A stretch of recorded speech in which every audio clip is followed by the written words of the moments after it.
अति पिछड़ा और पिछड़ा पे बहुत अधिकार को उनका हनन कर रहा है, चाहे नौकरी में चाहे अन्य सेवाओं में। क्या कहिएगा? और देखिए, सबसे बड़ी बात तो ये है कि राजनीतिक अधिकारों का हनन, मौलिक अधिकारों का हनन, संवैधानिक अधिकार का जो हनन हो रहा है, कहीं ना कहीं देश की जो मनवादी सरकारें हैं वह यह प्रयास कर रही है कि पिछड़े अति पिछड़े SC ST OBC माइनॉरिटी के जो लोग हैं उनके संवैधानिक हकों को कुचलने का काम किया जा रहा है, और जिसका परिणाम है हिंदुस्तानी इनकलाब पार्टी आप सभी लोगों के बीच में है। हम अपनी समाज की लड़ाई मजबूती के साथ लड़ने की अग्रसर हैं। सर, बिहार विधानसभा चुनाव में क्या आप सारी सीटों पर तैयारी चल रही है या किसी पार्टी से गठबंधन करेंगे? देखिए सर्वप्रथम तो मैं इस बात को लेकर के जो हमारे जो पार्टी के राष्ट्रीय महासचिव हैं, हमारे भाई, हमारे मित्र राजीव रंजन कुशवाहा जी, वो अपनी बात रखेंगे। क्या है कि 243 विधानसभा क्षेत्र है पूरे बिहार में, लेकिन प्रॉब्लम यह है कि 243 विधानसभा क्षेत्र में इतनी बड़ी बड़ी पार्टियां हैं, वो ये सारी पार्टियां चुनाव नहीं लड़ती। ठीक है, कोई 100 सीटों पर है, कोई 90 सीटों पर है, कोई 80 सीटों पर है, कोई 70 सीटों पर, इसी तरीके से चुनाव लड़ा जा रहा है। और गठबंधन की सरकार है, स्वाभाविक तौर पर समीकरण, जातीय समीकरण भी फैक्टर करता है। तो हम लोग आगे इस दिशा में प्रयास करेंगे।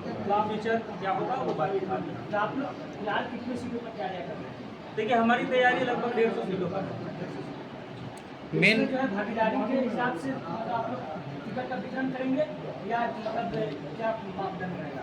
देखिए, मंडल कमीशन के द्वारा जो पिछड़े अति पिछड़े वर्ग के जो लोगों को राजनीतिक अधिकार देने की जो भागीदारी सुनिश्चित करने के लिए बीपी मंडल साहब ने जो प्रयास किया था, हम लोग मंडल कमीशन के अनुरूप ही हम लोग सीटों को अपने समाज के लोगों को देने का काम करें। सर, बिहार में जिस प्रकार से भी लॉ एंड ऑर्डर है और जिस प्रकार से भी जो है शासन चल रही है, तो आपकी जब सरकार आएगी बिहार में इसमें क्या कुछ बदलाव देना? बिल्कुल, आपको सबसे बड़ा मुद्दा हम लोग के यह रहेगा कि डोमिसाइल के मुद्दे पर हम लोग उठा है।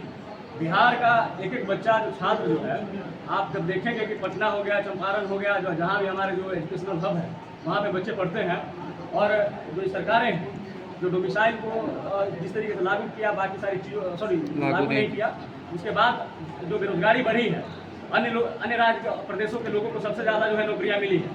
हम यह पहला प्रयास तो हम लोग का यह रहेगा कि युवाओं की भागीदारी सुनिश्चित कर पाए, उनके रोजगार को लेकर हम लोग मुखर हो पाए, उनकी रोजगारी और जो राजनीतिक लड़ाई के साथ साथ हम उनकी सामाजिक लड़ाई को लड़ने का प्रयास करें। सर, आपकी पार्टी क्या महिलाओं के बीच अगर जाएंगे तो महिलाओं के लिए क्या कुछ लक्ष्य है, उनके लिए कुछ? बिल्कुल, देखिए, जो महिलाएं हैं मातृशक्ति के रूप में जानी जाती है, माँ सीता की जन्मधरती है बिहार।